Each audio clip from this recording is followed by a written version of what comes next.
Here comes Speed Racer, he's a demon on wheels. He's a demon and he's gonna be chasing after someone. He's gaining on you, so you better look alive. He's busy revving up the powerful Mach 5. And when the odds are against him and there's dangerous work to do, bet your life, Speed Racer, to see it through. Go Speed Racer, go Speed Racer, go Speed Racer, go! He's up and flying as he guns a car around the track. He's jamming down the pedal like he's never coming back. Adventure's waiting just ahead. Go Speed Racer, go Speed Racer, go Speed Racer, go! Do as we follow this situation. The pictures are now out of KTLA, our affiliate down in Southern California. The officer has their door open. It looks like this chase may be coming to an end. Yeah, it's interesting because Santa Monica Freeway, one of the busiest LA area freeways. So if he intends on going anywhere, they must have cleared a lot of that traffic, though, too, alerting drivers of the situation, because it is not something you want to get stuck on at 7-something in the morning during the rush hour commute. But again, he's done this a few times where he just kind of rolls to a slow stop, pauses, maybe trying to figure it out, takes a break, and then keeps on going. And what is he doing? Whoa. There he hits the guardrail, and the chase will come to an end now. As you can see, there it appears to be an arm or an appendage hanging out one of the windows there, as officers will be arriving shortly. This is a dramatic conclusion of the high-speed chase in Southern California on the Santa Monica Freeway at Highway 10. The car just moments ago coming to a stop, then taking off and hitting the guardrail, the median there, and it doesn't look like there's anybody. Maybe that's the airbag that's hanging out, maybe the side airbag. Yeah, but that still doesn't look pretty. I mean, he really slammed into that center divide hard. It was as if he did it on purpose. He swerved.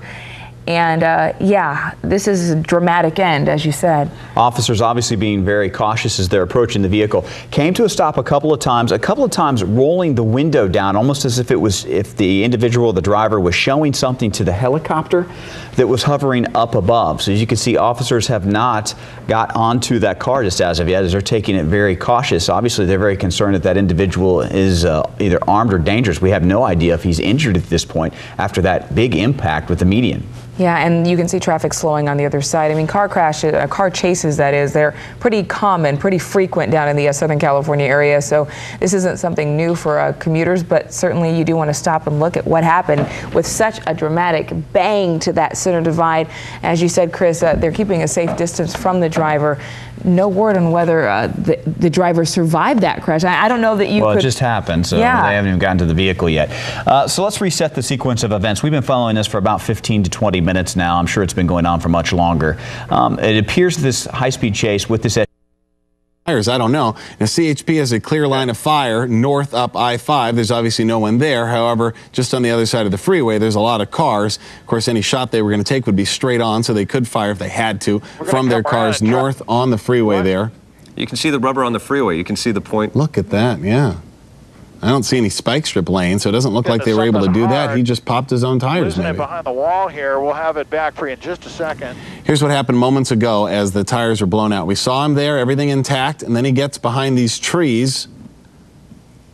That's where it happened. Look, oh, you can see right there. He got up against the guardrail, hit the guardrail, and that's where it happened. You want to roll that back in slow-mo? And you can just barely see when he hit that guardrail. I can't believe that took both of those tires out.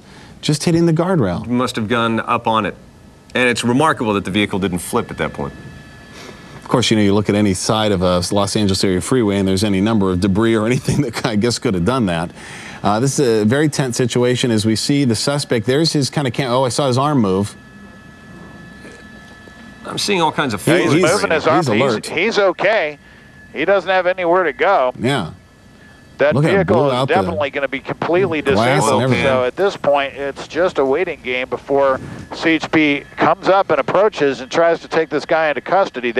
He may not even be able to exit the vehicle because of the door. Seeing transmission fluid, oil draining. You know, the scary thing here is that officers are obviously considering, is this guy trying to do suicide by cop? It's a worst nightmare for police officers. They don't want to have that on their conscience. But they don't know if this man is armed or not. He was initially wanted for reckless driving, but why does a person flee at 100 miles an hour from a reckless driving charge? Does he have something on him, drugs, weapons? They don't know.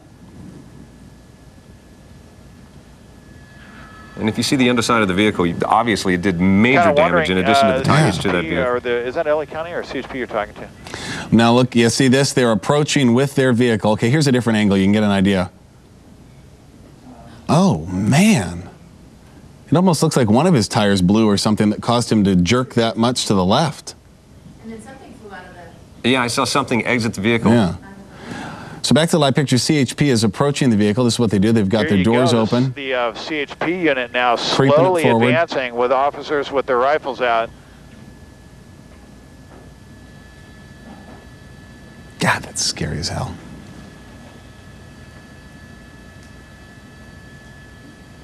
Would not want to be on that front line. No.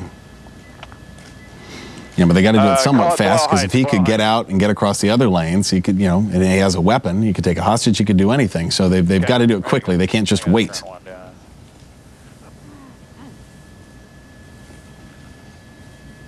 And it looks like he lost control on the other side of the freeway before hitting the opposite side. You do have it? And confirming, Jim, we are in delay, right? Okay. Cool. You don't know if he's just chosen to give up, if he's hoping he's going to get shot, or if he's actually injured from that.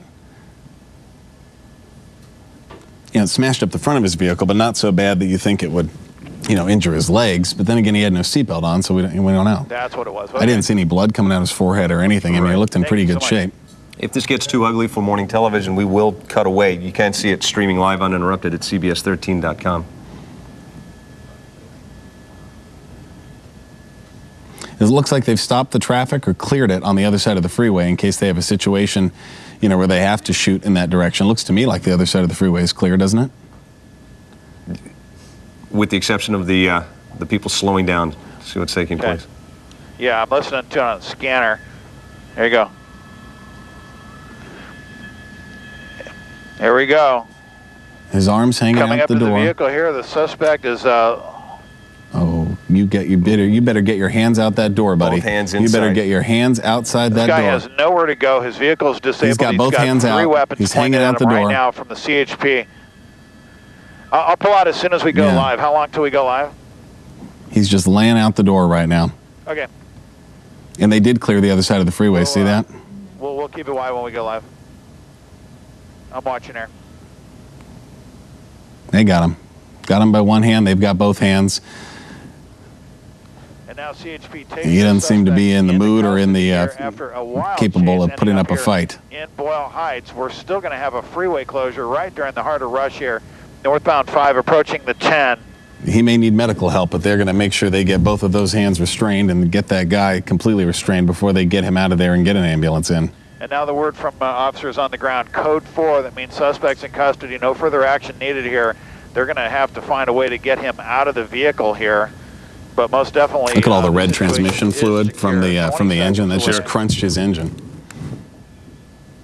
Not a good day for morning commuters in Southern California. No, look at that backup already. They had to completely clear the other side of the freeway, so both sides of I-5 right now at an all-stop. This is just east of downtown Los Angeles. A speed that chase that started about 45 minutes ago in Southgate. It went on the 91, it went on the 110 in both directions, it went on the 10, and it is ended on northbound I-5 just east of Los Angeles. Here's the crash as it happened, what brought this to an end. He quickly jerked to the left, hit the center divide, blew out both tires. And again, something exited the vehicle. Curious as to what that might have been. It looks like the driver front tire popped, and that's what lost, he veered towards the median there. All right, so we don't know how injured this guy is or not, but the situation obviously has resolved. The CHP is safe, and the drivers in Southern California are safe. Why did this man flee? Why did he feel the need to go up to 100 miles an hour? The CHP not yanking him out of that vehicle. He may be injured, and they're going to get medical personnel on scene. And the entire 5 is shut down in Southern California as we watch live and continue to stream this at CBS13.com. As we find out more, we'll let you know more. We'll take a break at 7:25. Be right back. Stand by.